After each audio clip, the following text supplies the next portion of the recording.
Vous vous apprêtez à embarquer pour un épisode de la Retardis Experience, le podcast de découverte de la série Doctor Who. Allez, montez.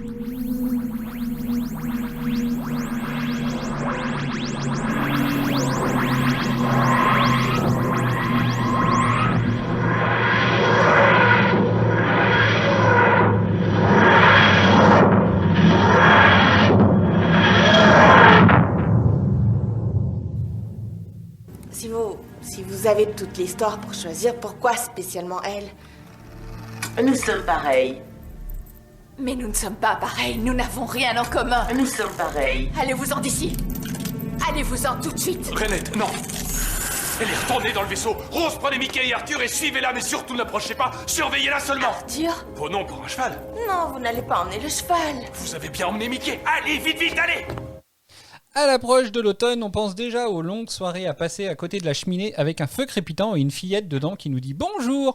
Comme je l'ai dit à la fin de la précédente émission, quand on raconte cet épisode, celui-ci peut paraître un peu glauque, et c'est pourtant un épisode romantique et touchant que nous offre la série mettant en scène Versailles, mais surtout Madame de Pompadour.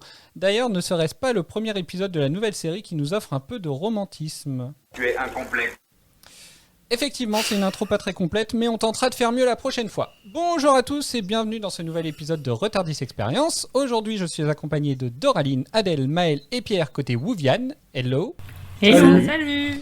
Et de Mireille, Eden et Bob côté Néo-Wouvian. Salut. Bien le bonsoir. Bonsoir. Ça va? Ouais. Ouais, super.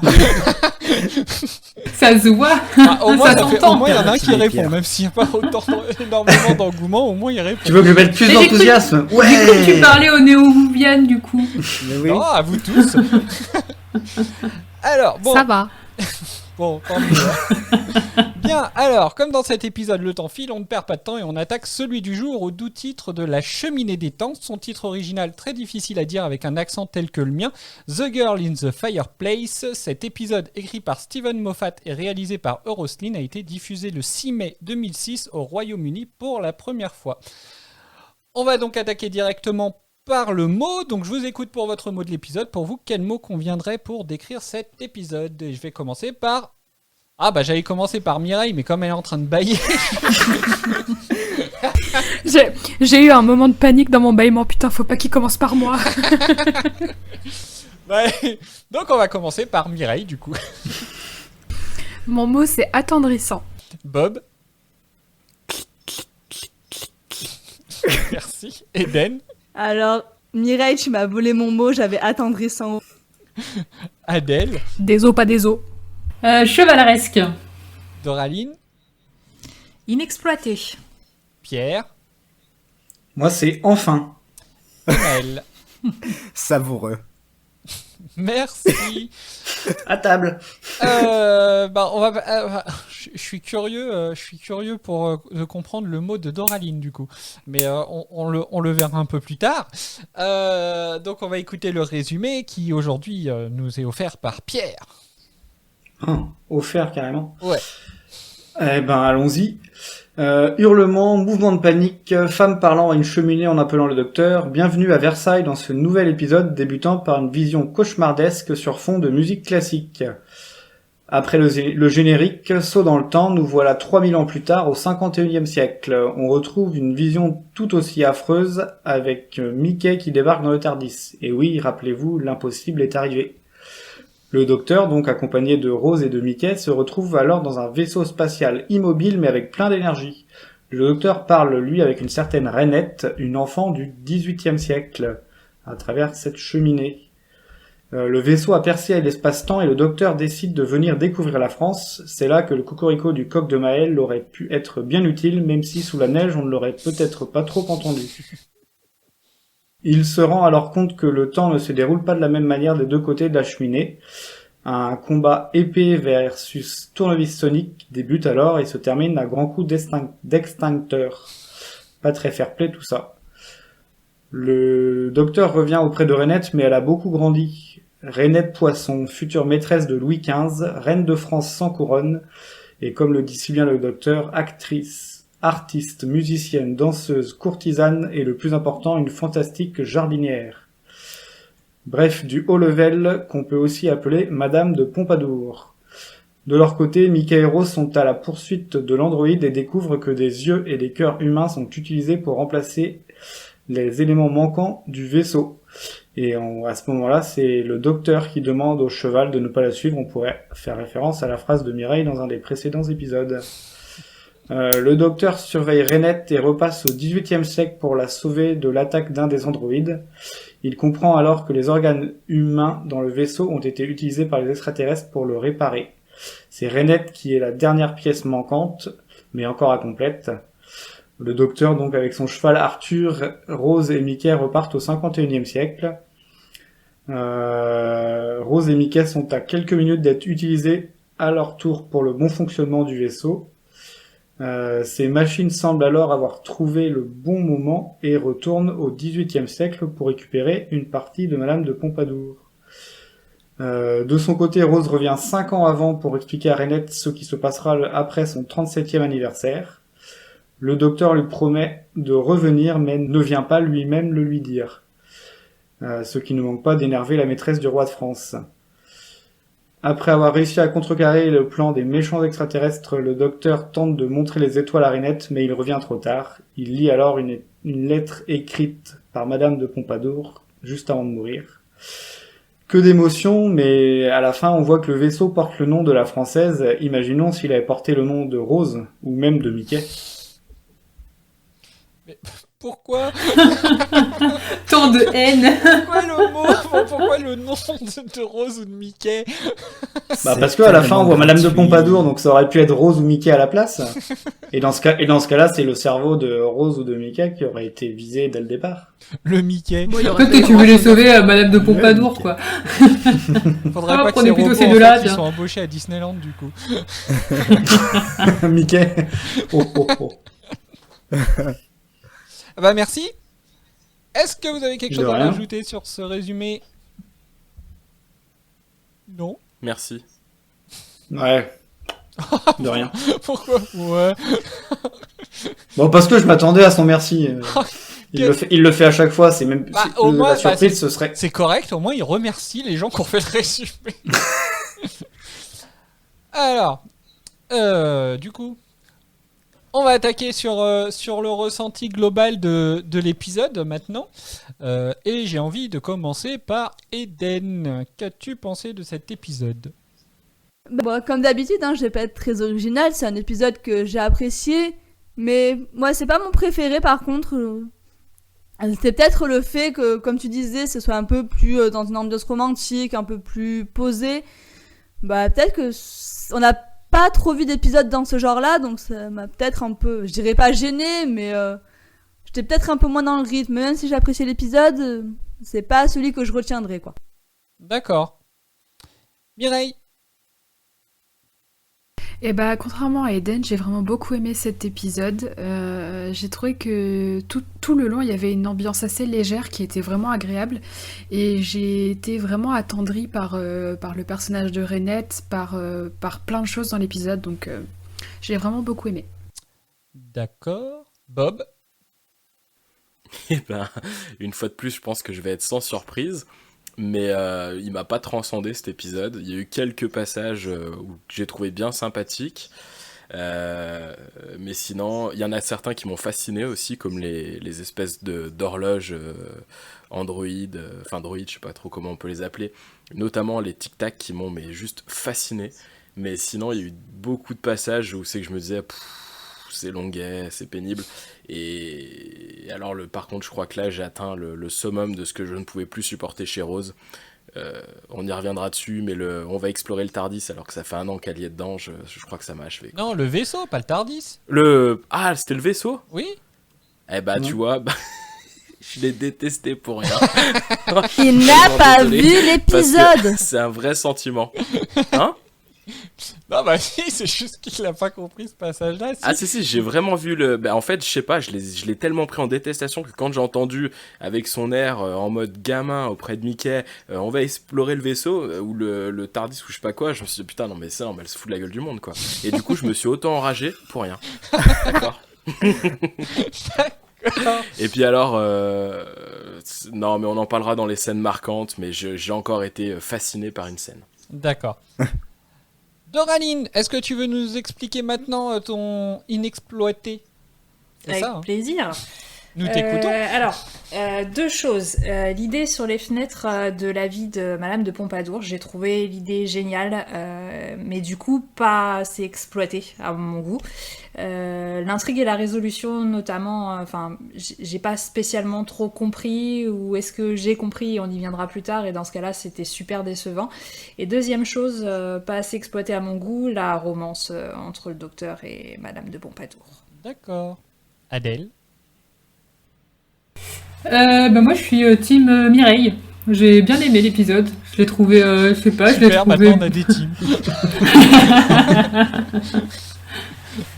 D'accord. Non, puis j'aime bien en fait, j'aime bien l'époque où ça se passe aussi. Je trouve que ça apporte pas mal de beaux décors et de costumes, donc ça m'a bien plu. D'accord. Maël? Eh ben moi je suis team Mireille et Adèle. J'ai bien aimé cet épisode. En fait, ce que j'ai beaucoup aimé, c'est que t'as un mélange entre intrigue du passé, intrigue du futur, et pourquoi j'ai mis savoureux, parce qu'en fait le tout ça fait un mélange et ça fait un cocktail qui est très savoureux, et ça montre que quand il y a des folies créatives comme ça, il peut se passer plein de choses, et moi j'ai pris beaucoup de plaisir à le voir, et j'étais même prêt à le revoir une seconde fois. Oh bah tu pouvais, hein. Mais j'ai pas eu le temps. Je te remercie. Pierre? Eh ben, moi, je suis team Mireille, Adèle et Maël. Heureusement, je suis le dernier, parce que sinon, ça fait... C'est bon, on a gagné. Justement, c'est aussi pour ça que j'ai mis enfin comme mot, c'est que ça fait une saison, un peu plus d'une saison, que j'attends un épisode dans le passé, où je vais enfin pouvoir dire que j'ai apprécié l'épisode dans le passé. Et voilà, je peux enfin le dire que là, j'ai bien aimé, j'ai passé un bon moment. Alors moi, je l'ai pas vu 2 fois, mais je l'ai vu 3 fois. Donc tu as passé 3 bons moments, du coup. C'est ça. Et du coup, je l'ai vu en VF, notamment. Et puis voilà, vraiment, j'ai passé 3 bons moments, comme tu dis. D'accord. Bon, tant mieux. Alors pour aller un peu plus poussé, donc déjà il y a un point que Maël a appuyé et puis que moi aussi j'apprécie énormément dans cet épisode, c'est le mélange, mélange entre le passé et le futur. J'ai trouvé ça super sympa. Donc du coup, c'est quoi vous votre ressenti là-dessus, les néos? Bon, après, est-ce que pour vous ça a changé quelque chose à l'épisode? Est-ce que ça a donné un peu un intérêt? Est-ce que ça change rien? Moi j'ai été assez déçu, si je suis honnête. Enfin, je vais pondérer ce que je dis, mais je rejoins un petit peu ce qu'a dit Doraline sur le côté inexploité. Ça aurait été fou de se rendre compte, in fine, qu'ils avaient réussi leur coup et que les organes qui étaient déjà présents dans le vaisseau, c'était ceux de Madame de Pompadour et qui venaient les rechercher dans le passé pour les remettre en place dans une espèce de boucle infernale. Ça aurait été elle est choquée, Mireille. Mon Dieu, mais quelle idée! Après, c'est vrai que ça aurait fait un twist assez intéressant, c'est vrai. Ouais. Et mais là, très choquant. J'aurais trouvé que la boucle aurait été bouclée et qu'il y aurait eu enfin quelque chose de peut-être construit dans Doctor Who.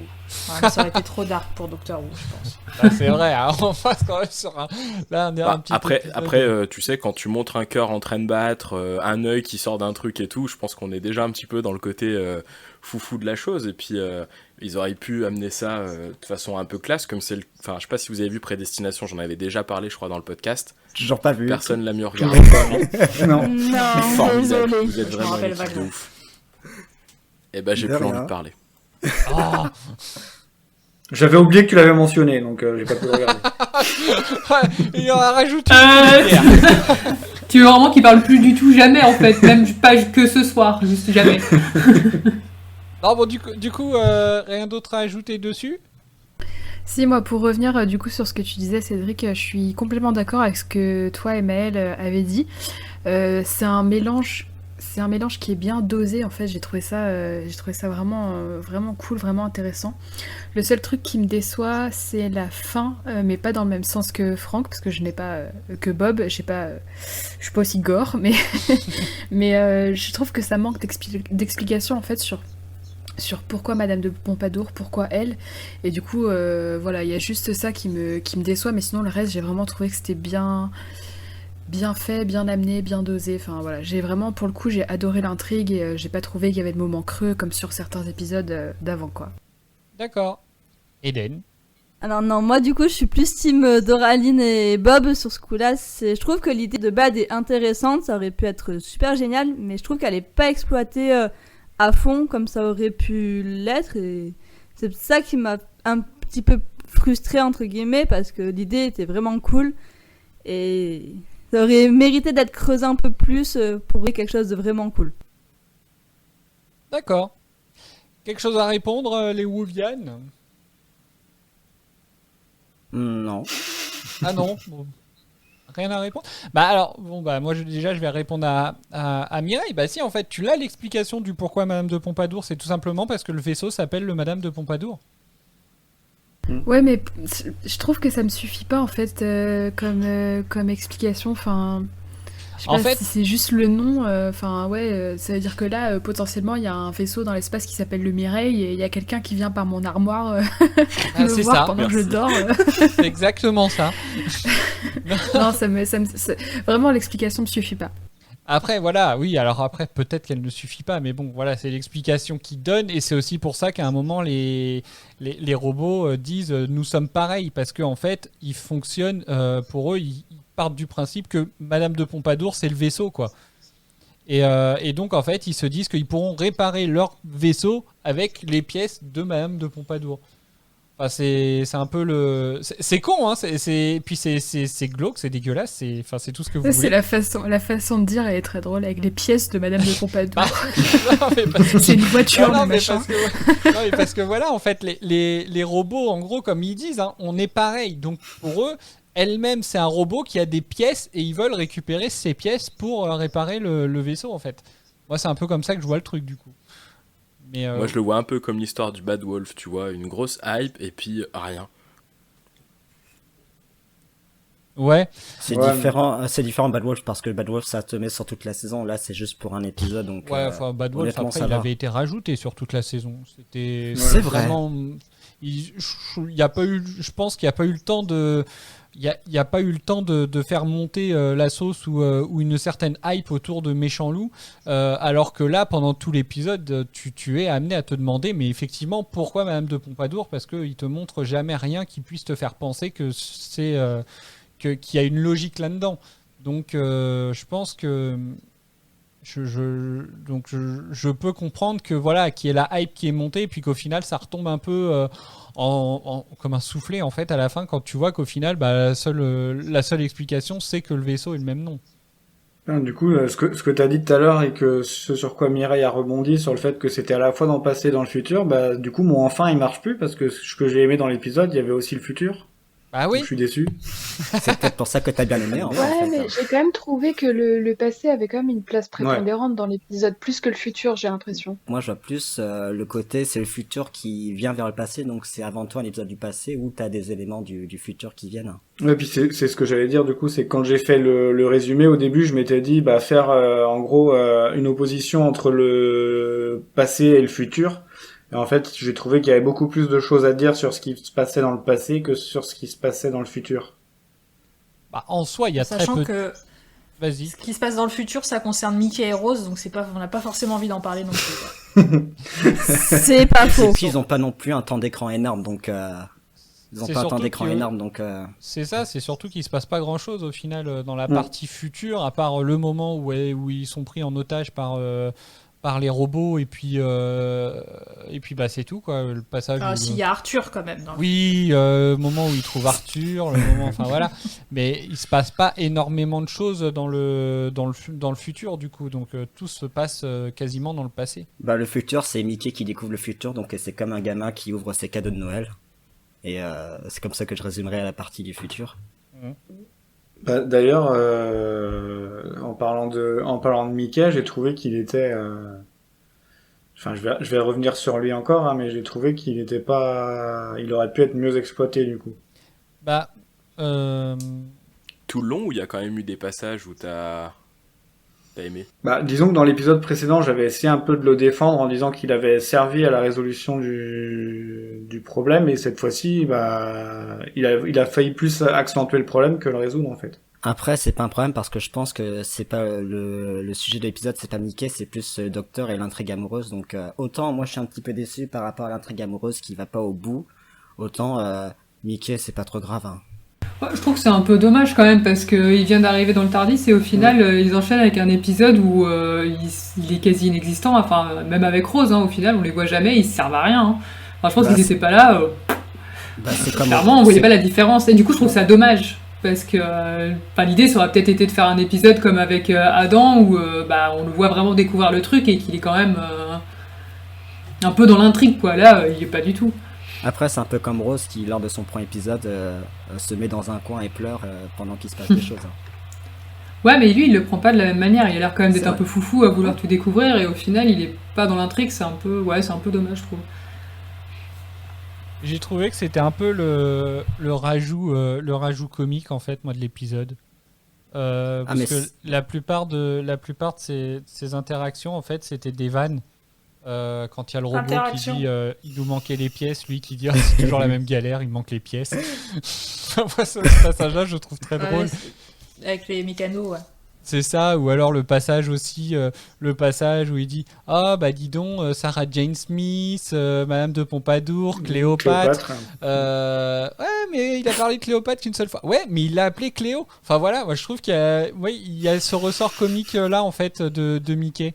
Même sa découverte de l'espace au début où il dit c'est irréaliste. Enfin voilà, quoi, t'as l'impression de voir un gamin de 5 ans qui découvre, et franchement, moi je trouve qu'il est pas mal pour le coup. Et je sais pas ce qu'en ont pensé les autres, mais moi, le fait qu'il soit dans un rôle comique, ça lui va plutôt bien. Bah, j'ai trouvé, moi je l'ai pas trouvé insupportable pour le coup. Ouais, parce que c'est pas comique idiot comme d'habitude en fait. Ouais, c'est ça.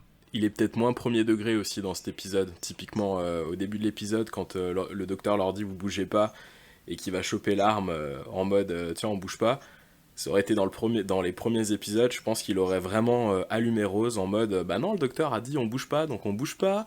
C'est vrai. Et j'ai trouvé qu'il avait peut-être une once de rébellion en lui qui était en train de naître. Et je me suis dit bah pourquoi pas, si on va sur ce terrain-là, ça peut être sympa. Du coup, alors on est déjà sur les personnages du coup, mais on aurait presque l'impression qu'il est dans le Tardis depuis un moment en fait. C'est pas son premier voyage quoi. Ouais, complètement. Ouais. Non, moi rien n'y fait, je n'apprécie toujours pas le personnage. J'allais te demander ton avis en plus, je me suis dit alors Eden, qu'a-t-elle pensé de son premier voyage à Mickey? Après, je reconnais, il a eu des moments drôles. Là, ce que vous venez de citer, c'était des petits moments drôles. Ça, c'est vrai que c'était sympa. Après, le personnage en lui-même, je n'arrive toujours pas à l'apprécier. Je suis désolée. Après, ça va peut-être changer au fur et à mesure. Hein. Mais non, là... Et le fait qu'on le voie pas énormément, ça aide pas non plus. Est-ce qu'on peut parler de sa love story avec Rose, qui repart comme si c'était jamais séparé? Je me suis dit, mais c'est quoi ce cirque en vrai? Il y a quand même un... Vaut mieux pas.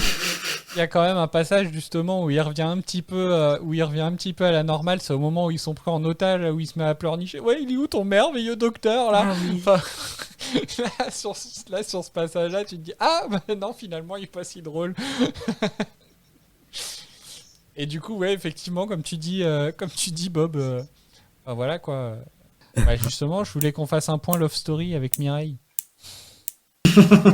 Et figurez-vous que j'ai bien aimé la relation à la fois entre Mickey et Rose et Mickey et le docteur dans l'épisode. J'ai trouvé sympa à voir, plus détendu, j'ai l'impression qu'il y avait moins de tension et du coup j'ai trouvé ça vraiment agréable moi.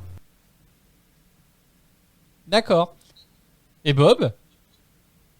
Je crois pas que Bob soit d'accord. En partie, c'est vrai qu'il y a eu quelques... Alors si on enlève tout ce qui s'est passé par le passé qui rend les actions vraiment incompréhensibles à l'écran, c'est vrai qu'ils sont mignons tous les deux quand on les voit, mais par contre quand on a justement tout le background en tête, moi c'était un petit peu une phase d'incompréhension ou alors une grande immaturité de la part des deux, ou je sais pas, j'ai pas... ça m'a pas... Ouais, je comprends ce que tu dis parce que je pense que si moi j'en suis arrivée à la trouver du coup agréable et sympa, c'est que en fait je me suis détachée complètement de tout le love interest justement qu'il y a autour de cette relation-là et du coup j'ai trouvé qu'ils étaient drôles ensemble, qu'ils étaient sympas quoi, mais parce que je pense j'ai vraiment dégagé l'histoire d'amour qu'il y a eu quoi.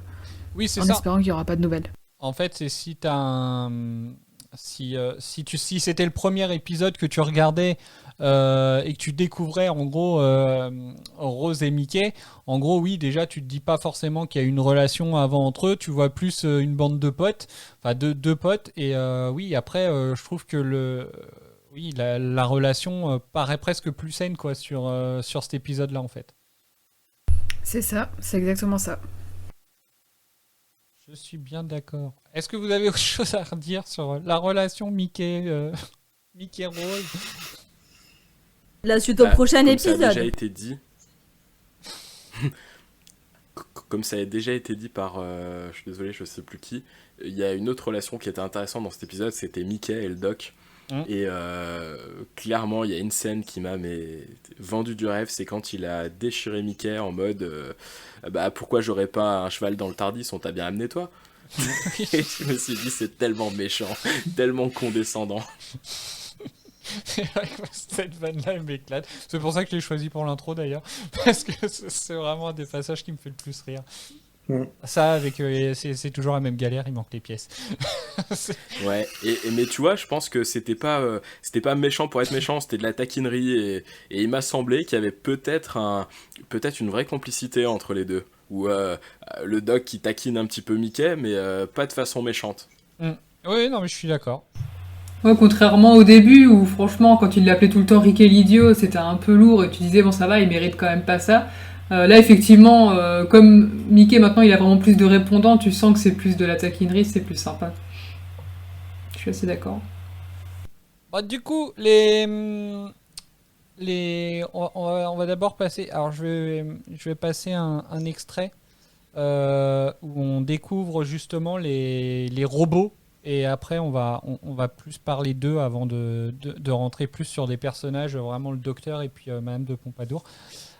Donc on va écouter le passage. Arme cryonisante, c'est génial. Extincteur d'incendie. Et cette chose-là, d'où est-ce qu'elle vient? D'ici. Et pourquoi elle est habillée comme ça? Costume grand siècle français, servant en fait de méthode de camouflage. Très joli travail, mis à part le visage. Oh, vous êtes magnifique! Non, vraiment, c'est vrai, vous êtes ahurissant. Regardez ça!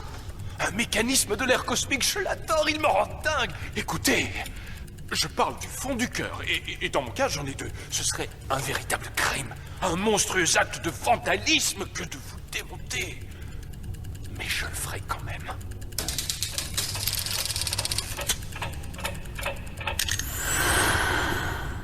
Téléportation de courte portée, il n'est pas loin, il doit être à bord. Qu'est-ce que c'était? Vous ne lui courez pas après. Où est-ce que vous allez? Je ne serai pas long.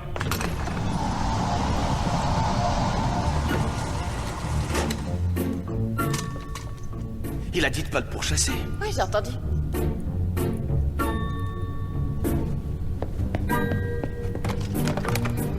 Toi aussi, t'as entendu? Alors, bon, déjà, il y a un truc qui m'éclate, c'est le choix de musique à chaque fois que c'est du côté de Rose et Mickey, un peu comique. Enfin voilà, quoi, tu sens qu'il y a un truc. Je suis d'accord avec toi, j'ai trouvé ça très bien choisi, très bien. Ça illustre très bien en fait et ça accentuait l'ambiance qui était donnée par la scène en elle-même. Et là pour le coup, je suis fière de dire que j'ai remarqué la musique et que je l'ai appréciée. Je suis fière de toi, Mireille. Donc voilà, donc est-ce que vous avez quelque chose à dire sur les robots du coup Ils étaient magnifiques. De ouf. Ouais, de ouf, ils étaient super bien faits, j'ai beaucoup aimé leur design. Clairement, je pense que, enfin en tout cas pour moi, c'est le meilleur rendu visuel que j'ai pu voir dans Doctor Who jusqu'à maintenant. Ils Et s'intègrent. pourtant, c'est pas non plus complètement démesuré, mais c'est ce qu'ils ont fait. J'ai trouvé que ça faisait clairement le taf. Les petits sons qu'il y avait dedans, ils étaient juste parfaits. Enfin, ils m'ont fasciné du début à la fin. Ils s'intègrent assez bien en décor, ils sont jamais ridicules et ouais, ça marche bien quand tu les vois. Donc je suis d'accord avec comment il s'appelle, Bob. Alors ça dépend, Maël, ils sont jamais ridicules. Je vais quand même contraster ça. Il y a quand même un moment donné où le robot sort une espèce de canne à selfie avec au bout une espèce de roulette tranchante venue de Wish. Là, j'ai vraiment eu l'impression que c'était de la quincaillerie, quoi. Ça me faisait penser à un décapsuleur. Effectivement. Non, c'est vrai qu'ils sont. C'est vrai que je les trouve très beaux. Après, je pense que. Et puis, enfin, je sais pas comment c'est fait. J'ai pas fait de recherche, j'avoue, sur le sujet. Je sais pas si c'est de l'effet spécial ou si c'est que de l'accessoire. Mais c'est vrai que ouais, ils sont magnifiques et puis tout tourne bien, quoi, entre guillemets. Quand tu les regardes, tu vois bien les roues tourner, quoi. Et à Et ça, contrario, c'est top. quand ils ont leur perruque et leur masque, moi ça m'a fait froid dans le dos. C'est vrai, hein, ça par contre, mais ça fait flipper au niveau des masques après. Quand tu vois ce genre de masque, tu flippes. Ouais, ça faisait un peu esprit marionnette dans les films d'horreur, les trucs affreux en forme de clown, là, c'était un peu horrible. Puis le regard qu'ils ont en fait face à la caméra, t'as pas envie de faire la fête avec eux en fait. Hein. Bah du coup, pour revenir un petit peu à ce qui fait, à ce qui faisait référence un peu à Mireille, je suis pas ta mère, qui est clairement une référence par rapport à l'épisode des, alors c'est pas les morts inassouvis, c'est Drôle de mort et puis le Docteur Danse. Voilà. Et en fait, donc c'est vraiment un clin d'œil à ça. Et je trouve que justement, le fait que là, les méchants, c'est pareil, ils aient un masque et en gros, en fait, comment dire, ils marquent un petit peu leur. Enfin, ils marquent ce masque-là, en fait. Je trouve qu'une fois que tu as vu cet épisode-là, tu peux pas revoir ce masque-là sans penser à cet épisode. Et c'était un peu le cas pour le masque à gaz de Drôle de mort et du Docteur Danse. Et je trouve qu'en fait, à ce niveau-là, enfin, c'est pareil, quoi. Enfin, je sais pas pour vous. Non, je suis assez d'accord, ouais, je pense que c'est comme tu dis, comme sur d'autres costumes qu'on peut voir, si on revoit ça, on va directement penser à Doctor Who, à cet épisode. Et bah, Si on se souvient de l'épisode. Pardon, excuse-moi Adèle. Non, je disais juste si on se souvient de l'épisode, du coup. Ce qui est notre gros problème en fait. Du coup, t'allais dire quoi, Bob? J'allais dire que c'est marrant, mais ils m'ont fait penser à un autre film ou une autre série. J'ai pas réussi à me rappeler lequel ou laquelle, par contre. Mais je sais pas, ils avaient un petit côté de déjà vu. Alors, je sais pas, est-ce que ça a fait ça à d'autres? Je parle surtout à notre experte en film d'horreur. Moi perso, je suis pas une experte en film d'horreur, mais j'ai trouvé que c'était un mixte entre ça et les Anonymous. Ah ouais, c'est possible. vrai. Ah ouais. V pour Vendetta. Totalement. Et c'est qui l'expert en film d'horreur? C'est Doraline, l'expert. Ah, c'est Doraline. Ils m'y ont fait penser, mais j'ai pas trouvé non plus. Alors moi, j'ai associé ça à peut-être un vieux chair de poule ou quelque chose comme ça, mais sans conviction. Mais j'avoue, V pour Vendetta, c'est pas mal. Très bien. Ah, je l'ai pas vu, donc je pourrais pas vous dire.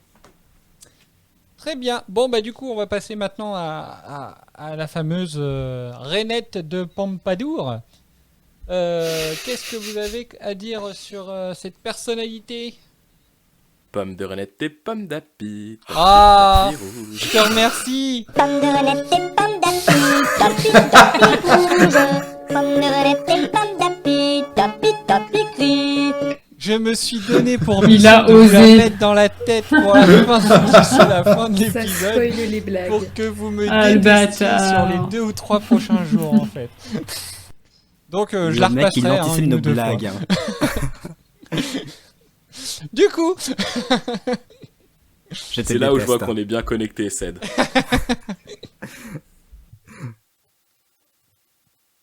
Moi, je ne te remercie pas pour la chanson, déjà, dans un premier temps.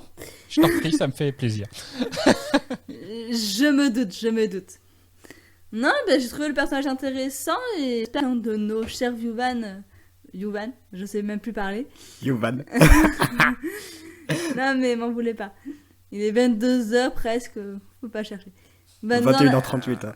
Oui, écoute, c'est quasiment 22h. Nous en apprendre plus parce que c'est vrai que j'ai pas l'histoire complète de ce personnage historique et ça me ferait bien plaisir d'en apprendre plus parce que j'ai sympathique et son arc narratif était quand même assez cool avec le docteur. Le fait qu'elle attende, qu'elle ne l'oublie pas et tout ça, c'était cool. Est-ce que tu serais pas en train de nous offrir la transition parfaite pour la chronique de Pierre? Évidemment. Oui, tiens, la chronique de Pierre, c'est bien. La chronique. Quelle chronique? Ah bah allez. Bon, bah, désolé Pierre, maintenant on va appeler ça la chronique de Pierre du coup. On va te faire un jingle. Ah, c'est la chronique de Pierre. Dodododoum. Puis là, du coup, on aurait notre jingle, ce serait pas Père Castor raconte une histoire, mais. Pierre raconte Pierre une Castor. histoire. Pierre Castor. C'est un peu dur à dire. Vendu. Du coup, donc je suppose que vous attendez que Pierre nous raconte une histoire, enfin nous raconte un peu l'histoire de Rainette de Pompadour.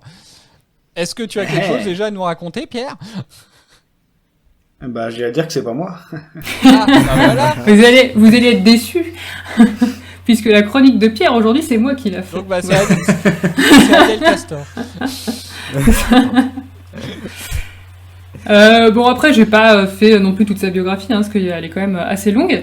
Mais donc, Madame de Pompadour, de son vrai nom, Jeanne-Antoinette Poisson, est la fille de l'écuyer de son Altesse Royale. Donc, elle n'a pas forcément du sang très très élevé au départ. Mais par le biais de relations, par contre, qui étaient haut placées, et par sa beauté et son esprit, elle se fait connaître et elle finit par se faire remarquer par le roi Louis XV en personne en 1745 lors d'un bal masqué. Elle devient sa favorite, donc la première maîtresse du roi, de 1745 à 1751. Ensuite, en gros, pour des raisons de santé, en fait, il décide d'un commun accord qu'elle sera plus sa favorite, mais elle garde quand même un rôle assez important de conseil auprès du roi.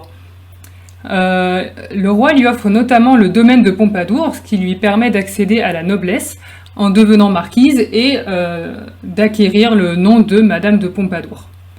C'est aussi une personne, comme on l'a vu un peu dans l'épisode, qui est passionnée d'art et de littérature. Elle a soutenu notamment Voltaire et l'encyclopédie de Diderot et d'Alembert. Alors dans l'épisode, on la voit au début en 1727, quand elle est âgée de 5-6 ans. Et en fait, à ce moment-là, elle vient d'être admise au couvent des Ursulines de Poissy, suite à l'exil de son père pour escroquerie. Dommage.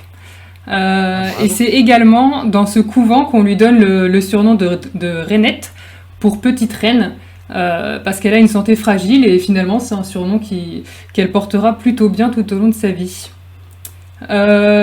Donc ensuite on la voit grandir. Et en fait, dans les dernières scènes, elle se trouve à Versailles, où elle avait passé la fin de sa vie quand elle était tombée assez malade. Et elle y est décédée d'une pneumonie. Et il faut savoir qu'en fait, mourir à Versailles, à l'époque, c'est vraiment un véritable privilège, parce qu'il était interdit à un courtisan de mourir dans le lieu où réside le roi et sa cour. Et dernière petite anecdote, en 1753... même si elle n'est plus favorite, comme je disais, elle reste une confidente du roi, et il décide de lui offrir l'hôtel d'Évreux à Paris, plus connu aujourd'hui sous le nom de Palais de l'Élysée. Donc on peut dire que maintenant, Macron est le nouveau Madame de Pompadour. Quand même. Quand même. Et bah quelle vie. Merci Adèle pour cette biographie, c'était très intéressant. Ouais, Merci. Je te remercie. Merci Adèle Castor. Du coup, sur l'épisode de Doctor Who, en fait, on voit pas trop sa vie. En fait, elle défile assez non, vite, c'est parce que c'est qu'on voit pas les grands moments de sa vie. Enfin, c'est survolé quoi. Bah, il sépare la personne de l'artiste, mais c'est un peu naze. Mais oui, je pense qu'il s'intéresse vraiment plus à la personne de Pompadour, plus qu'à ce qu'elle a fait de manière historique, quoi. Et même sa relation avec le roi, finalement, on la devine un peu à la fin, quoi. Ouais, juste survolé. Ouais. Moi, je trouve ça assez intéressant comme manière d'aborder le personnage, parce que j'ai l'impression qu'on ne la résume pas justement qu'à cette relation-là, et que alors ça reste de la fiction, ça reste un personnage évidemment, mais le fait qu'on aborde vraiment la femme et pas ce qu'elle a pu faire dans sa vie, que ce soit au niveau artistique ou au niveau intime, si je peux dire, je trouve ça assez intéressant comme angle d'attaque. Oui, c'est vrai. Oui, puis même dans l'épisode, enfin, il y a un truc qui m'a marqué, c'est pas... À un moment, Rose dit à Madame de Pompadour que c'était pas censé arriver ce qui lui est arrivé, donc je pense qu'on s'est aussi concentré sur des moments de sa vie qui ne se sont pas réellement passés, et du coup, c'est pour ça que l'épisode est intéressant à la base. Ah, ils ont utilisé ça un peu pour justement camoufler pour éviter de remettre en doute l'histoire. Enfin, la vraie. Oui, voilà, je pense que c'est l'objectif, ouais. D'accord. Ça se tient. Eden, Bob, un avis?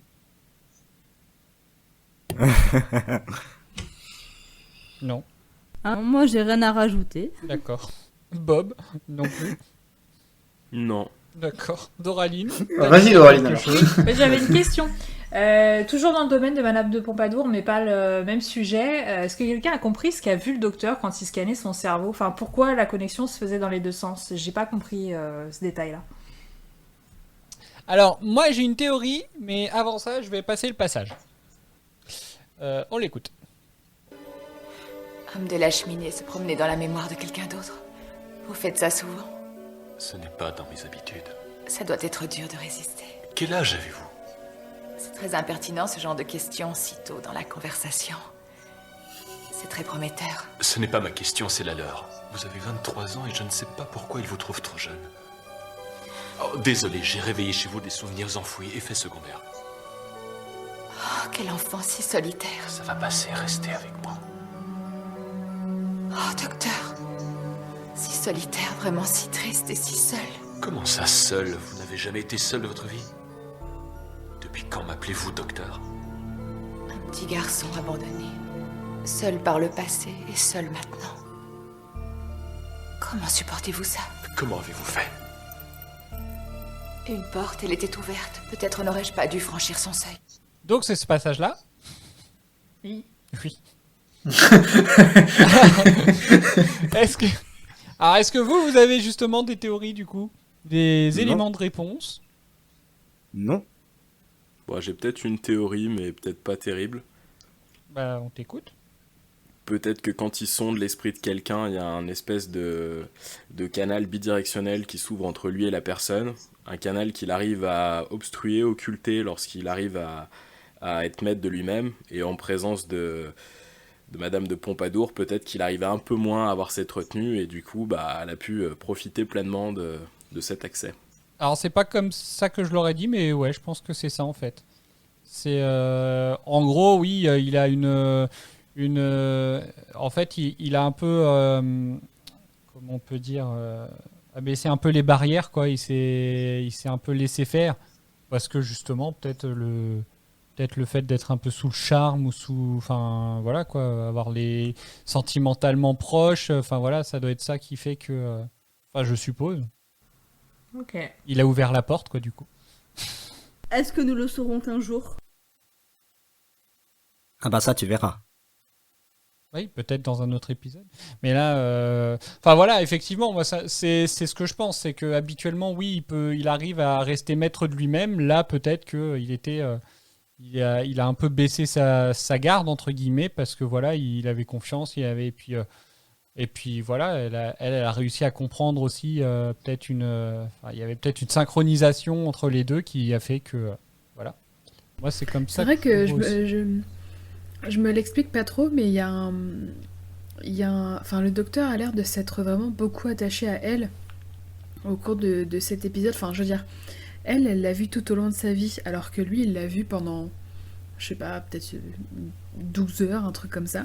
Et il a l'air de s'être vraiment attaché à elle, enfin, au-delà du bisou qu'il y a au cours de l'épisode, il y a vraiment une sorte de lien qui s'est créé entre eux, et que je trouve attendrissant, comme le dit mon mot, mais vraiment intéressant, en fait, au-delà de ça. Une sorte de coup de foudre, en fait. Oui, bah oui. Ouais, oui, c'est ça, ouais. Après, oui, c'est vrai que c'est... Ouais, c'est un peu... C'est vrai qu'effectivement, le lien se fait très vite et on va dire, oui, et puis il paraît sincère, quoi. Déjà, quand on voit la scène du jardin aussi, où il la stalk.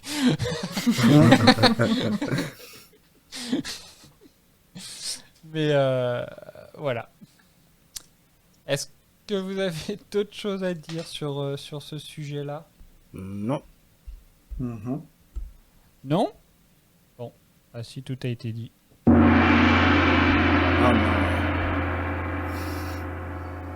Mesdames et messieurs, et vous les enfants, c'est Franck qui vous parle, et c'est l'heure des questions cons. Dans cette section, je vais poser une ou plusieurs questions à la con à un ou plusieurs participants du podcast. En fin de saison, je dévoilerai qui est le grand gagnant ou la grande gagnante des questions cons. Tout de suite, la première question. Pierre, dans cet épisode, quel est le type d'extraterrestre qu'affrontent le docteur et la bande?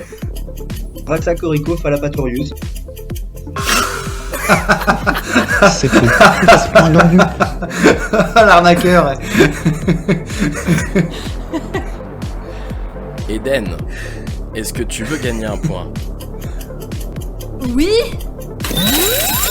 Très bien, je te l'accorde.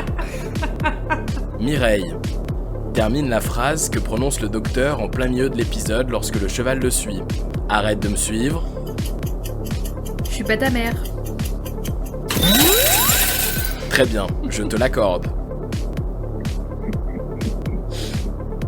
Eh bien bravo, ce soir nous avons eu 2 gagnants enfin et 2 points de distribués. Et je rappelle que Jérém avait eu un point de la triche sur son passage chez nous, donc nous sommes à 3 points distribués sur ce super jeu. Oui, dont un point de la triche quand même. Puis juste un. Bon, Pierre, tu feras un effort quand même la prochaine fois, hein, parce que là, t'abuses. Hein.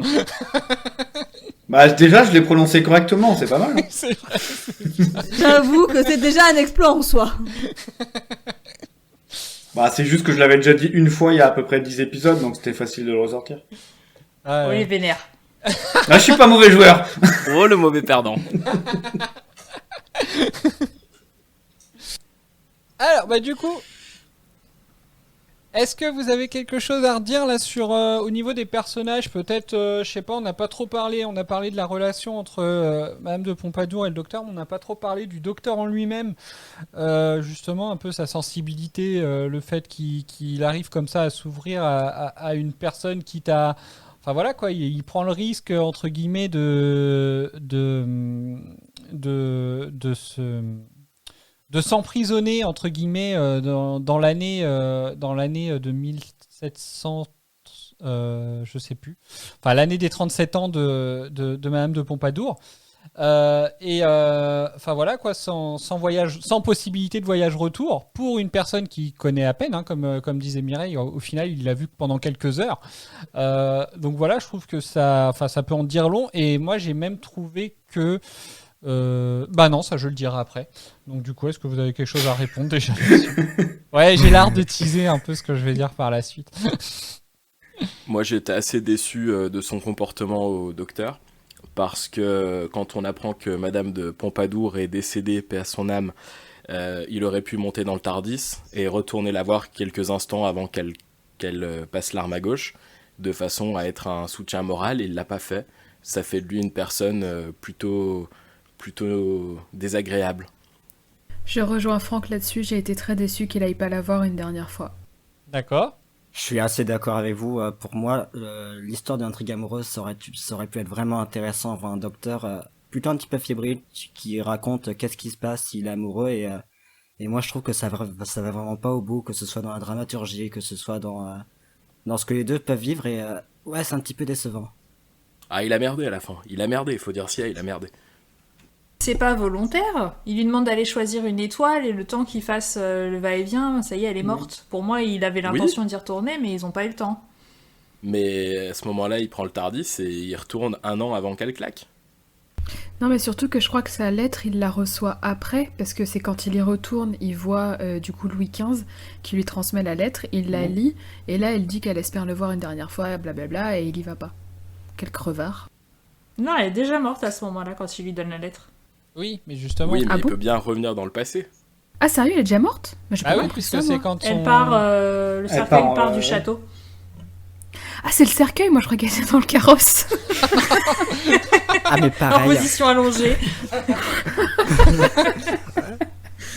Je vais défendre Mireille parce que je l'ai cru aussi. Voyage de nuit, donc allongé. Train de nuit. Ça me rassure. Il n'y a pas que moi qui n'ai pas compris absolument tout dans l'épisode. On est 3. Ah, j'ai pas du tout capté. Pareil, pour moi, elle partait tranquillement en voyage et... Mais en soi, qu'elle soit morte, tu trouves que ça change quelque chose, Mireille ? Bah... bah merde alors, je me sens piégée du coup.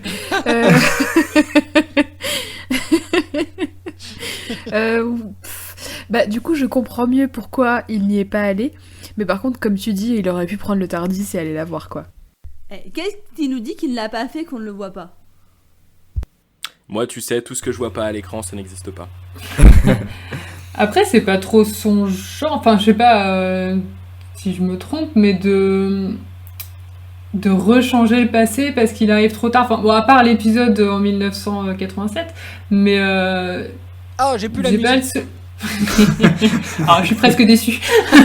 Attends, j'en ai une autre.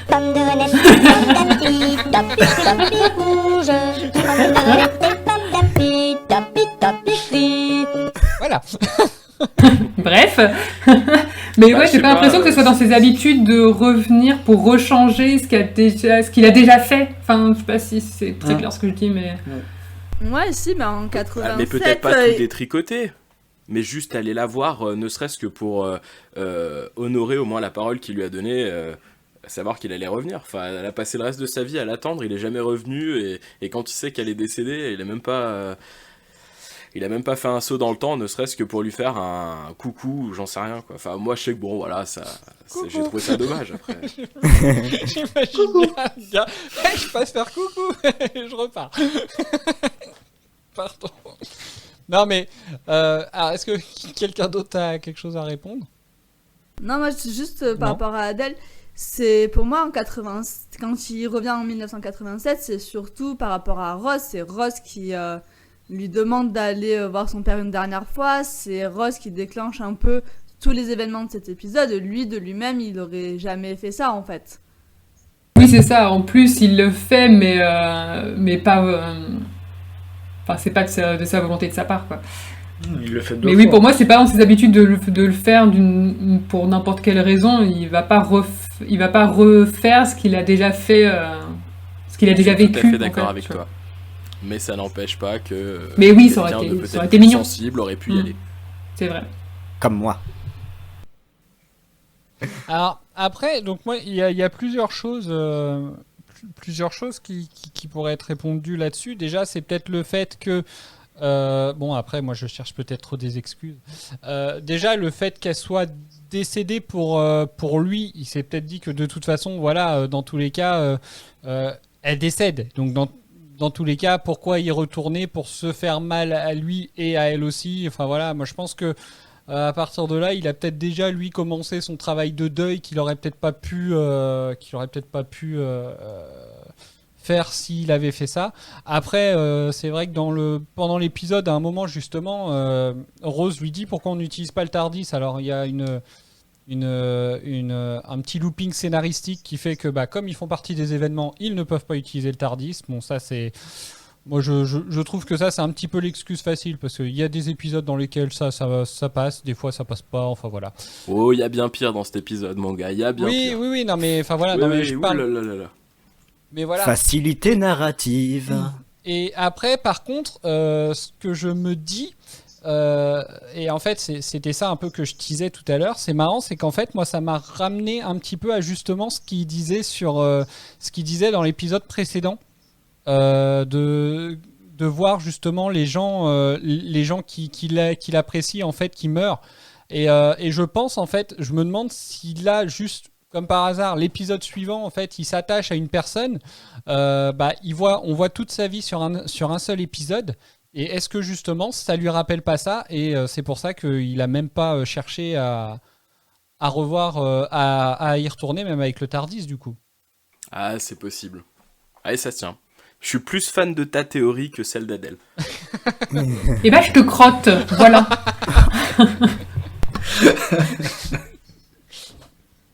Ah, désolé, c'est Cédric qui nous invite sur le podcast. À un moment donné, faut choisir son camp, quoi. On est quand même passé très vite d'un épisode où on est par équipe à un épisode où on se crotte les uns les autres. Hein. C'est bien, c'est Koh-Lanta, ce truc. Hein.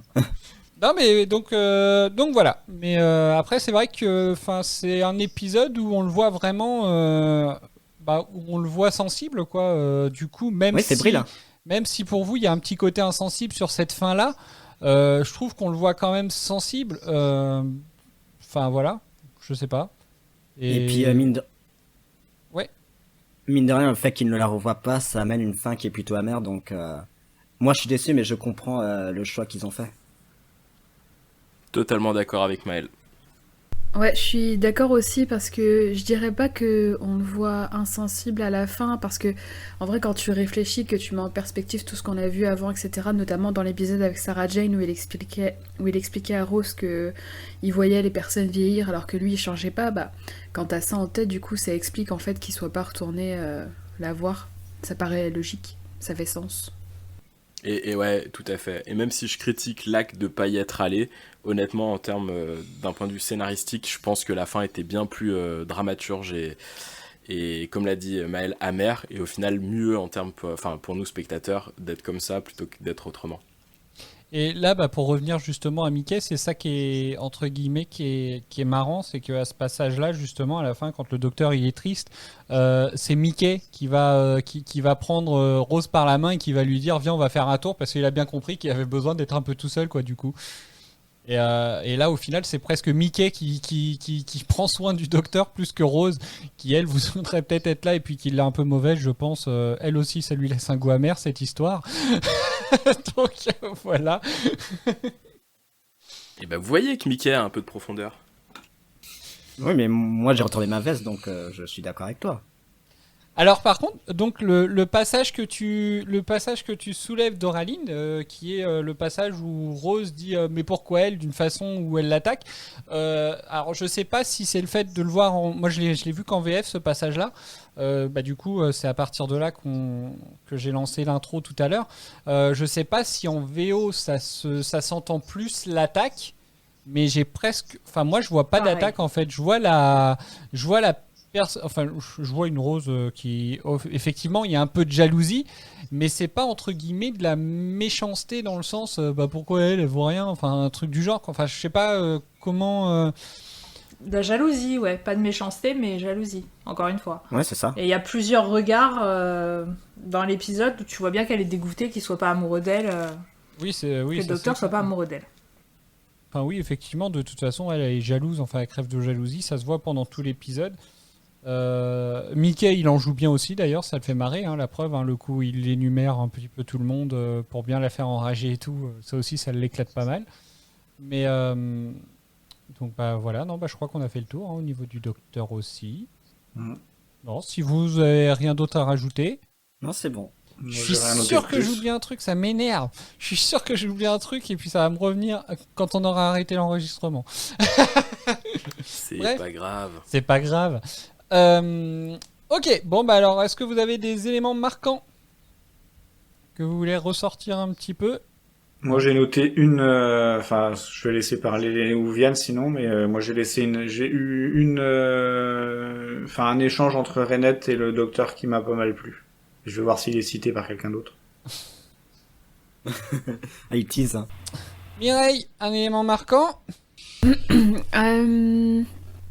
C'est alors je sais pas si ça s'appelle vraiment comme ça, mais le pré-générique, la toute première scène avant le générique de début, je l'ai trouvé direct, on est dans l'ambiance, direct on est dans le cœur du truc. Je l'ai trouvé vraiment sympa, et puis en soi même l'épisode dans sa globalité, comme j'ai dit tout à l'heure, je l'ai beaucoup aimé, donc c'est un épisode pour le coup que je garderai en mémoire dans les très bons épisodes. Très bien. Alors du coup par rapport à ton observation de la semaine dernière où tu disais que tu t'attachais beaucoup plus à l'histoire du docteur finalement que les méchants, mais là j'ai trouvé qu'en fait pour revenir là-dessus, je trouve que les méchants ils s'intègrent bien dans l'histoire. En fait ils sont même pas ils sont pas invisibles, mais ils sont pas ils prennent pas toute la place non plus. En fait je trouve que là c'est bien dosé. Ouais, exactement. Ils sont méchants sans être méchants, mais surtout c'est pas des créatures un peu what the fuck avec des effets spéciaux un peu dégueux. Là, c'est vraiment un truc mécanique, certes qui a pas des bonnes intentions, mais du coup, ça s'est très bien intégré en fait à l'histoire, j'ai trouvé. C'est vrai. Merci. Bob? Moi, j'ai 2 scènes marquantes. J'ai un gros coup de gueule déjà pour commencer. Ouais. Ouais. Alors, je sais pas si vous avez prêté un petit peu attention aux données temporelles qui ont été distillées ici et là dans l'épisode. Quand on les recoupe entre eux, ils sont profondément incohérents. Et du coup, pour en parler, j'ai fait appel à un expert, le professeur tout fou. Tout dingue, pardon. Voilà. Alors, si on va l'appeler en direct, c'est parti.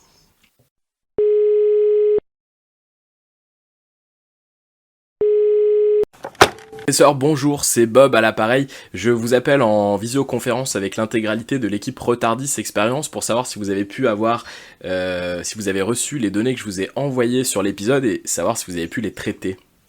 Bonjour à tous.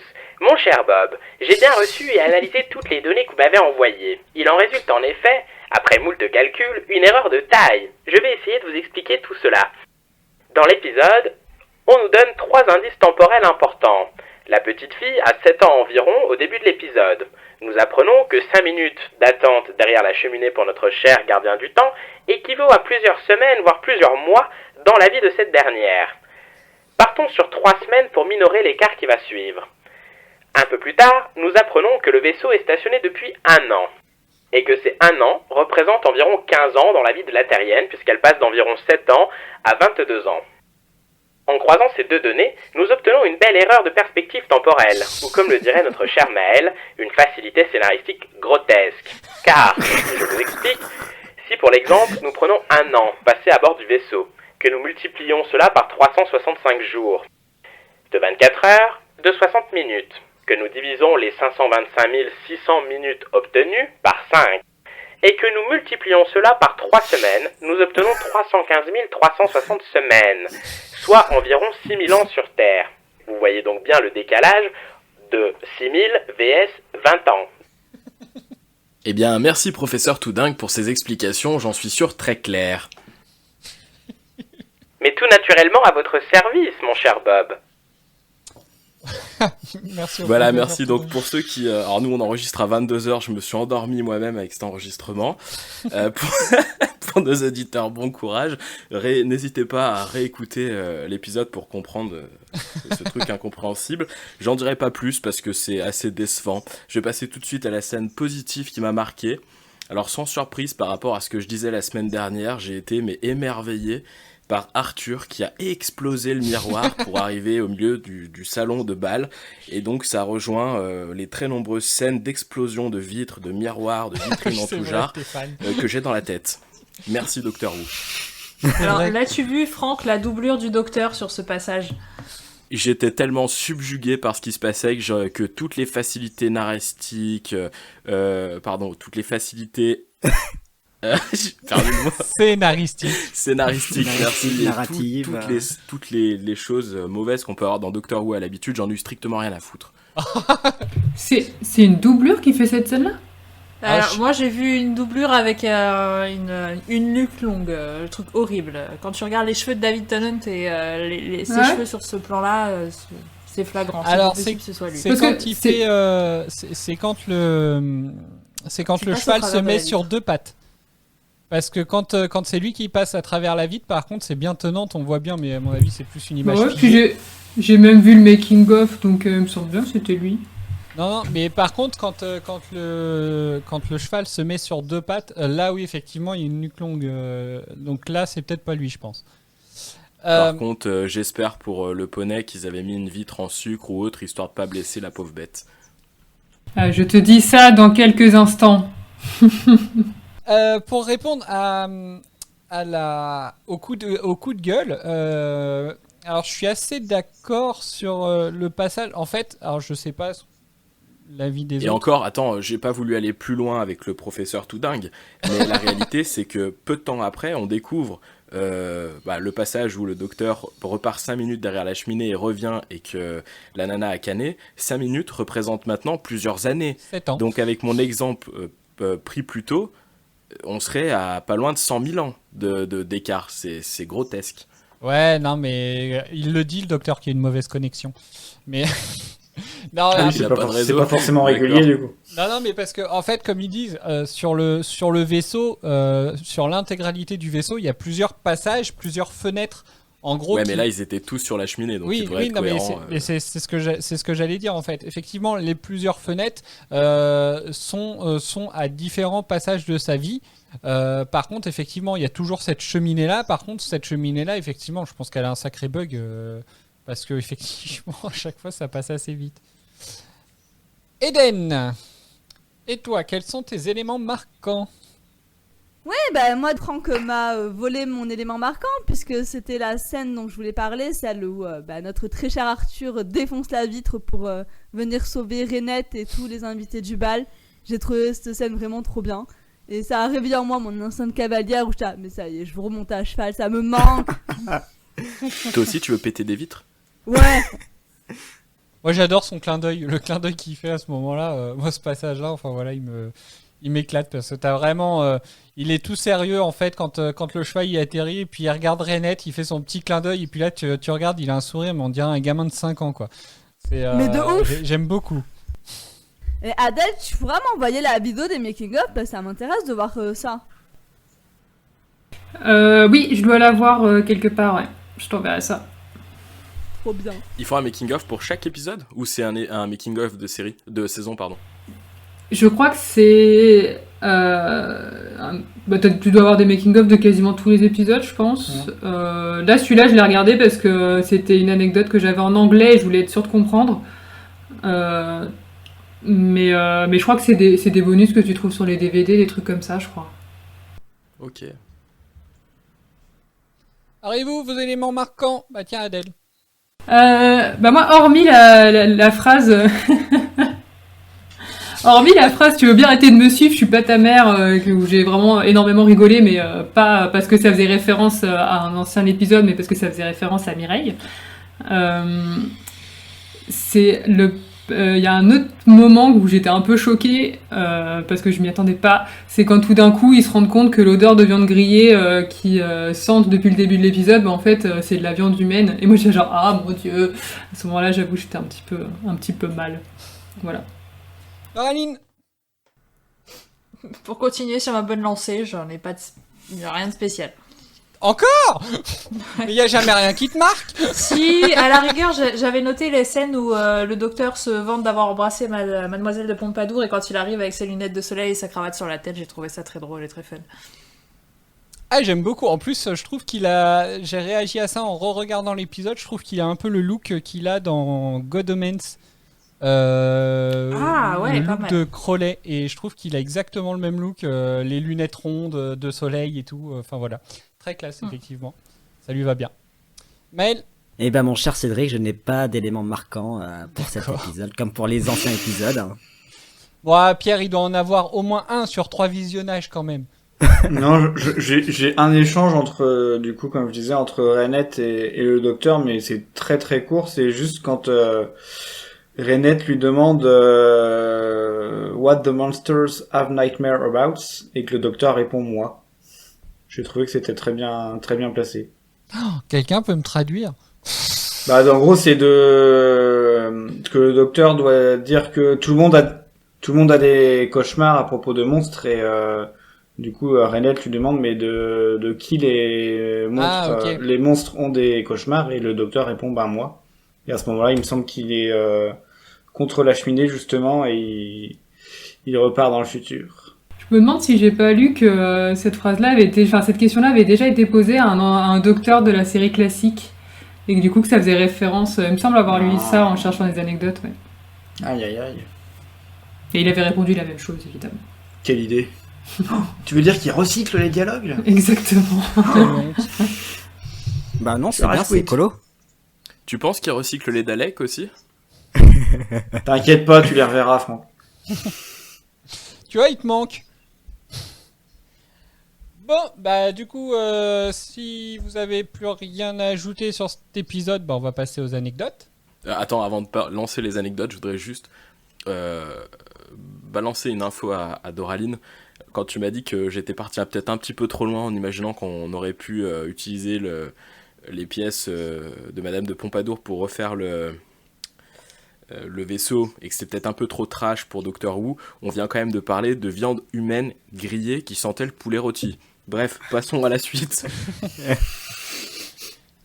Allez, hop, les anecdotes. On va passer aux anecdotes. Le meilleur moment. Tu parles de vos anecdotes inutiles et donc indispensables. C'est quand même important. Je ne me pas de ce générique. Ah bah allons-y, je vous écoute. Oui, donc c'est moi qui ouvre le bal. L'épisode fait suite à l'école des retrouvailles où, rappelez-vous, Rose n'était pas très ravie de voir Mickey embarqué dans le TARDIS. Il faut savoir que Steven Moffat, donc le scénariste de cet épisode La cheminée du temps, a indiqué qu'il n'avait pas regardé la conclusion de l'épisode précédent quand il a lu le script, ce qui explique qu'il n'y ait plus l'animosité entre Rose et Mickey à ce moment-là. Ah, il l'a pas regardé, ça veut dire que c'est même pas qu'il a pas pu la voir, c'est juste qu'il l'a pas regardé en fait, le gars. Il a pas lu la conclusion, ouais. C'est choquant quand tu vois ce que coûte un épisode de série, mais c'est juste choquant. Bah j'avoue que oui, carrément, putain, parce que en gros, on te demande de suivre en fait une histoire, parce que voilà, enfin. Je pense que Steven Moffat en plus est quand même sacrément bien placé, hein. C'est quand même lui le showrunner de Sherlock, et il va même pas regarder ce qui se passe à la fin du précédent épisode pour se dire ah bah tiens, ça peut peut-être servir au début du suivant. Ok. Peut-être qu'on ne lui a pas communiqué, j'en sais rien. Ouais, mais ce qui est étonnant, c'est que personne n'ait réagi à son script. Oui, quelqu'un aurait pu dire genre oulala, ça ne va pas, et en fait personne n'a rien dit. Pas cohérent, Puis surtout que dès le tournage ça peut très bien changer quoi, enfin une ambiance, un truc, une. Bah oui, ça se trouve personne regarde aucun épisode à la production. Ouais, non mais c'est. Je pense que même eux ils se font pas chier à regarder leurs épisodes quoi. C'est abusé. Non mais puis le pire dans l'histoire c'est que Russell T Davies qui est le showrunner est validé en fait. Après, il y a peut-être d'autres épisodes à lire aussi. Je sais pas. Non, mais c'est peut-être pour ça aussi. Après, peut-être qu'au final, il s'est dit, bah tant pis, hein, les gens ils verront pas que ça fait suite directe. Voilà, c'est ce que je disais. On a un peu l'impression, limite, que finalement ils ont déjà voyagé ensemble, puisque même Mickey parle du fait que le docteur a parlé de Cléopâtre. Enfin voilà quoi, ils ont pas. C'est pas pile poil pendant le seul voyage qu'ils ont fait du coup. Donc. Ah voilà. Merci bien. Allez, c'est à mon tour. Alors, pour cet épisode, Steven Moffat a tenté de lui donner une teinte plus sentimentale et insère l'idée des rencontres séparées dans le temps. Il s'inspire du livre The Time Traveler's Wife, wow, super accent, qui est un livre de Audrey Niffenegger, qu'on peut traduire en français par Le temps n'est rien en français. Et fait un petit peu amusant, c'est qu'il y a une série qui est sortie cette année, qui s'appelle The Time Traveler's Wife, qui est écrite, et du coup le showrunner c'est Steven Moffat. Et j'ai vu la série, c'est une série avec Theo James et Rose Leslie, qui est disponible sur OCS. Et en gros le principe de la série c'est que c'est un couple et l'homme, donc joué par Theo James, voyage dans le temps. Et donc le principe de la série c'est qu'est-ce qui se passe dans un couple quand l'un des deux voyage dans le temps, et je trouve ça plutôt intéressant. Et puis si vous voulez aller plus loin, il y a un film qui est sorti en 2009 de Robert Schwintuke, ça se prononce pas comme ça, mais c'est pas grave. C'est un film avec Eric Bana et Rachel McAdams et c'est disponible sur Prime Video. D'accord, merci. C'est quoi le nom du film ? The Time Traveler's Wife. Ah, le même nom que la série ? Ouais, le même nom que le livre. Ça va, ils s'embêtent pas. Ils ont exploité le filon jusqu'au bout, ceux-là. Il y a une série, un film et un livre qui s'appelle The Time Traveler's Wife. Ouais. D'accord. Paraît même qu'il y a la BD qui va sortir. Quelles éditions Je vais me renseigner. Elle se met sur le dossier. Alors, je tiens quand même à faire une petite parenthèse sur le sujet. Sachez que toutes les fois où vous êtes fichu de mon accent, et vous allez le payer à force dans vos anecdotes, parce que à force, vous aussi, vous êtes obligé de parler en anglais. Voilà, c'est tout. Voilà, ça allait de mon côté. Moi, ça allait, je trouve. Ensuite. Alors ensuite, on va revenir sur justement les scènes marquantes de certains d'entre vous, du cassage de vitres par David Tennant et son cheval. Alors ce qu'il faut savoir, c'est que il n'était pas permis de faire entrer un cheval dans la salle de réception où avait lieu le tournage. Ils avaient demandé l'autorisation quand même, par acquis de conscience, mais bon, ça n'a pas été possible. Du coup, ils ont dû faire la scène en 2 fois. Donc on voit qu'il a fallu en fait dans un premier temps filmer l'explosion de verre dans la salle, donc avec tout le monde, tous les acteurs et les figurants. Et ensuite, il a fallu filmer donc dans un autre endroit le docteur à cheval sur fond vert, sautant par-dessus un obstacle qui était vert également. Et c'est le montage en fait, l'addition des deux qui nous a permis de voir ce qu'on voit à l'écran. Voilà. D'accord, donc pas de doublure, pas de faux verre en sucre. C'est ça. Alors après, je sais pas le miroir s'il est fait en miroir, j'en sais rien. Peut-être qu'ils ont fait un truc au cas où ça explosait trop et que quelqu'un se blesse, ce serait dommage quand même. Mais non, il n'a pas vraiment pété de vitre dans la réalité. Je suis navrée. C'est ouf, n'empêche, parce que cette interdiction, elle a peut-être rajouté, je dis une connerie, mais peut-être 50 ou 100 000 balles de plus au coût de production de l'épisode, quoi. Ah bah dans le making of ils étaient embêtés, ils savaient pas comment faire. Quand ils ont su qu'ils pouvaient pas faire entrer de cheval, ils étaient genre comment on va faire facilement et bon ils sont pas si mal sortis je pense. Ouais ça va, c'est leur du coup c'est marrant de voir David Tennant sur fond vert avec son cheval faire la scène. Je veux vraiment voir ça. Et du coup, c'est après les personnes indélicates dans les bars il y a 15 jours, on continue sur les clichés parce que cette fois-ci, mes collègues m'ont demandé de parler de la météo. Et donc pendant une partie du tournage, le temps a été épouvantable et en raison de costumes très complexes, les acteurs n'étaient pas autorisés à sortir de leur remorque ou du plateau sans qu'un membre de l'équipe se soit assuré que l'on apporte des parapluies. Et pour les personnes qui sont avec les clichés, je tiens à préciser que j'ai passé 15 jours en Bretagne cet été et j'ai été obligé de me cloîtrer chez moi pour ne pas bronzer. Voilà. Alors, peut-être que tu luttes contre un cliché, mais je crois que tu t'accentues un autre, par contre. Le fait de rester enfermé chez toi pour pas voir le soleil. Toi, t'attendais que quelqu'un t'apporte une ombrelle, en fait, c'est ça ? C'est ça.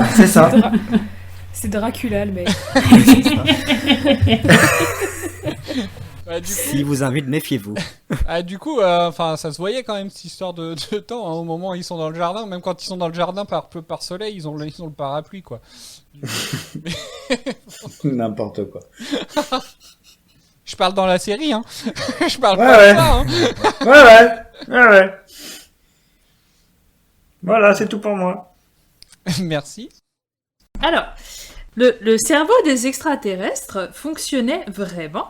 Donc il a été designé par Neil Gordon de Millennium Effect et qui est responsable de la conception de la plupart des méchants et des monstres de Doctor Who et qui a d'ailleurs beaucoup travaillé avec Spielberg. Après le design, place à la conception du cerveau des extraterrestres. Ils ont été construits par Richard Darwin, ayant bossé sur Alien vs Predator, X-Men et Star Trek, et son compagnon Gustav Hogan, ayant lui-même bossé sur Star Wars, Rogue One et Ex Machina. Chapeau bas, quoi, parce que le rendu était juste oufissime. Ouais, c'était super beau, le rendu du cerveau, là. Merci. Ouais. Ensuite, j'enchaîne. Allons-y, continuons. Certains décors du tournage de l'épisode de Satellite 5 ont été réutilisés, comme partie du vaisseau spatial, notamment la pièce où se situe la cheminée qui était à l'origine du coup le plateau d'observation. Le plateau d'observation, ça veut dire... Alors attends, j'essaye de replacer le Satellite 5. L'endroit c'est où... la scène où il y a Adam, non ? Là où Il nous questionne pile sur le mot anglais qu'on n'était pas sûr de comment traduire, quoi. C'est ça. Non mais si, alors oui, si, c'est peut-être là où Adam il essaye d'aller sur l'ordinateur là et qui s'envoie et qu'il est envoyé qu'il a envoyé à l'hôpital justement, à l'étage 127 pour se faire implanter la puce. Quand il appelle ses parents et puis qu'il dit au répondeur vous allez entendre quelque chose, peut-être vous allez rien comprendre, mais touchez à rien. Alors moi, en plateau d'observation, quand je l'ai lu, j'ai visualisé l'endroit où on avait fait le montage pour Insta, là, avec tous les... Quand il y a... Comment elle s'appelle ? La nana qui est assise au milieu, qui est branchée de partout et tout le monde autour. Ah ouais J'ai visualisé ça, après c'est sûrement pas correct, hein, mais... D'accord. Bah moi je visualise plutôt un plateau comme là où est tué Linda avec un I. Non, un Y. Je sais plus. Ça devait être Linda avec un Y, je crois. Enfin bref, d'accord. Très bien. Bah il faut bien recycler de toute façon, vu qu'ils peuvent pas emmener un cheval dans une salle de réception. Il faut faire des économies. Merci. Allez, c'est à mon tour. Oui, c'est pas fini, Cédric. Alors, à l'origine, les androïdes devaient porter des perruques, mais le producteur Phil Collinson estima que cela allait limiter l'angle des caméras et leur donnerait un côté comique involontaire et moins crédible. Et c'est pour cela qu'ils portent des masques de carnaval. D'accord, merci. Bah, j'en ai une autre encore. Eh ben, allons-y. Attends, ils ont bien des perruques. Puisque moi, ça m'a marqué, je me suis même fait la réflexion s'ils avaient choisi ces perruques-là en référence aux coupes de cheveux qu'avaient les rois à l'époque, ou l'aristocratie. Mais ils en portent, mais c'était peut-être prévu des perruques plus volumineuses, peut-être. Ouais, peut-être. Là, au final, ils portent les mêmes perruques que les autres, que les figurants, je pense. Bah, comme on n'a pas l'image de ces soi-disant perruques, c'est compliqué de savoir. Allez, je continue. Ouais. Ok. Il y a une fin alternative qui aurait vu Reinette partir avec le docteur, Rose et Mickey à bord du TARDIS. Alors là, ce serait plus un triangle amoureux, mais un carré.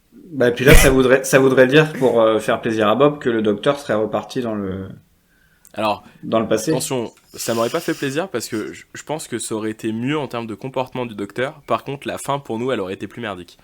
Ouais. Après, tu me diras, plus on est de fous, plus on rit, mais c'est vrai que ça commence à faire beaucoup de monde dans le 2 mètres carrés. Ça fait du monde après, ouais. Et du coup, c'est à moi après. Alors, comme plein d'épisodes, l'épisode, il a eu des titres de travail au départ, et il y a notamment eu Madame de Pompadour, que l'on pourrait traduire par Madame de Pompadour. Ouais, fallait que je le fasse quand même. Le chic Sherlock. Every tick of my heart. Chaque battement de mon cœur. Reinette and the Lonely Angel. Reinette et l'ange solitaire. Ou alors Loose Connection, une connexion défaillante. Mais le premier, c'est pareil, ça aurait encore un personnage, comme très souvent. Merci. Eh bien, on enchaîne avec le 6 mai 2020, soit 14 ans après la diffusion de l'épisode, donc assez récent finalement. Une suite officielle est sortie sous forme de webisode et qui a été mis en ligne sur la chaîne YouTube Doctor Who Lockdown. Ce mini-épisode s'intitule Pompadour et il est écrit par Steven Moffat aussi. Et on entend Sophia Myles, très exactement, qui reprend son rôle de Madame de Pompadour et qui fait en fait un monologue en voix off où on entend en fait une version de Reinette préservée sous forme d'intelligence artificielle sur l'ordinateur de bord du vaisseau SS Madame de Pompadour et qui se désole d'avoir été abandonnée par le docteur. Je vous enverrai la vidéo si ça vous intéresse. Ah ouais, je veux bien. Ouais, ça c'est terrible quand même. C'est une jolie vidéo en plus, alors ça dure genre 5 minutes, mais c'est court, assez mignon comme webisode du coup, comme ils appellent. Franchement, j'aurais bien aimé avoir ça à la fin de l'épisode en fait. Ça aurait pu être intéressant, ouais. Mais je trouve ça sympa qu'ils ressortent ça 14 ans après, qu'ils décident tout d'un coup de faire une suite.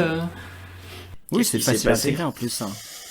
Et avant que je lance la lecture, est-ce que tu sais si Moffat avait pris le temps de relire son précédent script quelques années plus tard? Pour savoir s'il l'avait pas oublié. Du coup, après c'est à moi. C'est à propos de la robe incrustée d'or et de bijoux que Sophia Myles porte dans la scène finale de la salle de bal. C'est une robe qui avait déjà été portée par Helen Mirren dans La folie du roi George, un film de 1994, et aussi par Jodie May dans Aristocrate, un film de 1999. Je pense que c'est 2 films qui peuvent être ajoutés à la liste d'Eden, et aussi 2 films que je n'ai pas vus. Je les ai pas vus non plus. Je pense que j'ai d'autres films à voir avant. On verra pour plus tard. Dans 25 ans. Ouais, quelque chose comme ça. Ok, c'est à mon tour. Oui. Alors, l'épisode a gagné un prix, donc c'est le Hugo. Je sais pas si vous vous en rappelez, mais là, en saison 1, il y avait un épisode qui avait gagné Ben Hugo, c'était un épisode de Steven Moffat et le Hugo, c'est des récompenses qui récompensent du coup les films et des séries de SF. Et donc le Hugo, ça récompense le meilleur épisode dans une série, dans une série dramatique. Et du coup, il a remporté ce prix. Et pour aller dans le contexte, les autres nommés, il y a eu l'épisode précédent de Doctor Who, l'école des retrouvailles. Il y a eu un épisode de Battlestar Galactica qui s'appelle Téléchargement. Et il y a eu un épisode de Stargate SG1 qui s'appelle Wormhole Extreme. Et dernière anecdote, mais pas des moindres, parce que c'est une anecdote un peu Gossip Girl. Il faut savoir que l'actrice qui joue Madame de Pompadour, donc Sophia Myles, fut la compagne de David Tennant durant près de 2 ans. Après le tournage de cet épisode, justement. Malheureusement... C'était une vraie alchimie sur le Eh oui, peut-être. Il s'était peut-être déjà pécho. Bon, je n'ai pas cette info, je ne sais pas si ça s'est fait avant, pendant ou après. Malheureusement, ça ne s'est pas terminé de la plus belle des façons parce que David Tennant a quitté Sophia Myles par téléphone après 2 ans, c'est moche. Alors qu'elle tournait à Los Angeles, tandis que lui, il était au Royaume-Uni, donc c'est un peu son excuse, la distance, quoi. Sauf que ça a été... Sauf que ça a été un vrai choc pour Sophia, qui, elle, ne s'y attendait pas du tout. Et en fait, David l'a simplement appelé pour lui dire que c'était terminé et qu'en gros, c'est la vie, c'est comme ça, les choses se font, voilà. Horrible. Voilà, sauf qu'en fait, malheureusement, Sophia était vraiment très heureuse avec lui et elle se sentait prête à fonder une famille avec lui, donc ça a été un peu le drame. Mais certains disent qu'une des raisons potentielles de David Tennant était qu'il était lui-même en fait dans une période compliquée parce qu'il venait de perdre sa mère suite à une bataille de 5 ans contre un cancer. Donc ils se sont dit que peut-être il avait besoin de se retrouver un peu seul, d'où cette dure séparation. J'ai plombé l'ambiance, je suis désolée. Ah ouais. Tu nous mettrais pas un petit jingle de Pomme de Renette histoire de détendre le truc là? Non. Pomme de renette et pomme d'api, topi topi rouge. Pomme de renette et pomme d'api, topi topi gris. Si je peux rendre service. Merci. Je ne te remercie pas. Très bien, il y en a d'autres? Non, c'est Arrivé bon. au bout. Non. On est au bout. Tout est bon. C'est pas mal, vous nous avez régalé encore ce soir. Merci. Non, Merci, c'était Franck. encore de qualité. Donc merci beaucoup pour vos recherches. C'est pas grâce à nous, hein, c'est grâce aux Gugus qui font le tournage et aux amourettes. Hein. Nous, on est pour rien. Hein. Oui, mais c'est vous qui nous Très bien. régalez de vos délicieuses recherches. Donc, J'avoue On que a la fouillé dans pépite, les- pour moi, ça reste quand même le mec qui vient travailler en s'en foutant royalement de tout ce qui a été fait avant lui. Ça, c'est légendaire. Très bien, alors du coup, est-ce que vous avez vu les Néo-Whovians? Est-ce que vous avez vu la bande-annonce de la suite? Ouais. Oui. Ouais. alors oui, mais je m'en rappelle plus. La même. Pareil. Est-ce qu'on peut avoir un Moi, résumé de la mini-scène, s'il vous plaît? Moi, je me rappelle d'un truc et il m'a tellement marqué que j'ai occulté le reste. Oh, j'ai une idée de ce que c'est, vas-y, dis-moi. Enfin, dis-nous. Barty Croupton senior. C'est ça. Je m'en doutais que c'était ça. Effectivement, ouais. Barty Croupton Junior va retrouver papa. C'est pas vrai. Attends, j'ai même pas fait attention. Non, attends, si. non mais merde, mais il est trop tard pour que j'aille le voir là. Enfin, Effectivement. quand je regarde Ah, les pour- chaînes. Alors, donc, Pour une fois que c'est moi qui capte un truc. du coup, dans quel état d'esprit vous êtes pour la suite? Bah du coup, moi je veux voir les retrouvailles entre papa et fils. Entre papa et fils. D'accord. Moi perso, l'épisode là qu'on vient de débriefer m'a mis dans un très bon mood pour la suite parce que je l'ai adoré. Mais après, comme je t'ai dit, j'étais vraiment tellement focus sur Barty Croupton senior que j'ai pas habité un seul truc du teaser. D'accord. Faut pas trop m'en demander. Et toi, Bob? Moi, je vais arrêter les fonds semblants parce qu'autant je fais des petits coups de gueule ici et là sur les épisodes, mais au fond, ça reste à chaque fois un bon moment. Et puis après, de venir en débattre avec vous, c'est super sympa. Donc, je suis dans un mood plutôt sympa en réalité. Bon, bah c'est cool. Oh. C'est gentil. C'est bien parce que vous êtes là, hein, parce que sinon, j'aurais arrêté de me faire chier avec ça, puis belle lurette. Hein. Ah bah c'est gentil, ça nous fait plaisir. Ah non mais n'empêche, enfin, voilà quoi, on a quelques retours, il y a quand même des gens qui arrivent à se lancer sur la série en écoutant notre podcast et c'est cool parce qu'ils arrivent à accrocher, donc tant mieux. Que ce soit avec le podcast ou sans, c'est chouette. Moi je suis content en fait, pour moi c'est un peu l'objectif atteint. Bon, bah d'accord. Bah du coup, il est temps de laisser s'éteindre la cheminée et de rentrer chez nous. On se retrouve très vite pour l'épisode, je dirais même plus les épisodes suivants, parce que c'est un double épisode, donc il y en a bien 2 à regarder pour la prochaine émission. Donc dans lesquels le docteur Oui, Rose... papa. Le docteur Rose et Mickey se retrouvent à Londres, mais un Londres quelque peu différent. N'oubliez pas... Ah si, oui. Ah, ça y est. Pardon. Je me rappelle l'espèce de vaisseau là, type Jules Verne, j'ai adoré. Ah si, je suis en grosse hype pour le prochain. Ah bon, c'est cool. N'oubliez pas nos réseaux sociaux, n'hésitez pas à nous faire des retours sur les épisodes de la série via Facebook, Twitter, Instagram ou même maintenant on est sur YouTube. Portez-vous bien et à bientôt. Au revoir. À bientôt. Salut. Salut. Au revoir.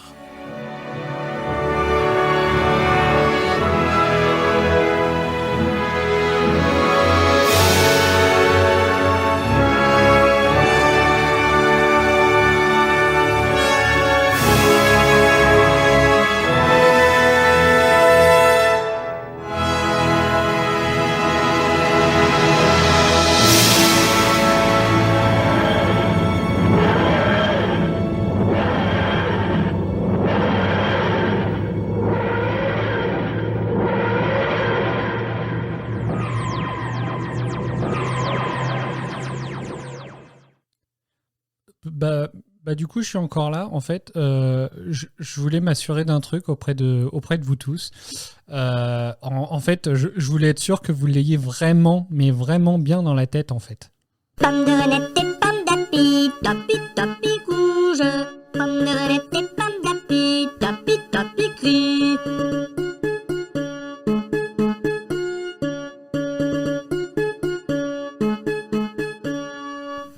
Bon alors j'avoue en fait là pour être tout à fait franc avec vous, on est samedi après-midi et je me fais un peu chier.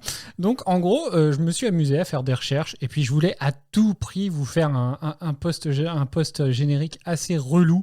Donc j'en ai trouvé un même en anglais. Donc pourquoi se priver ?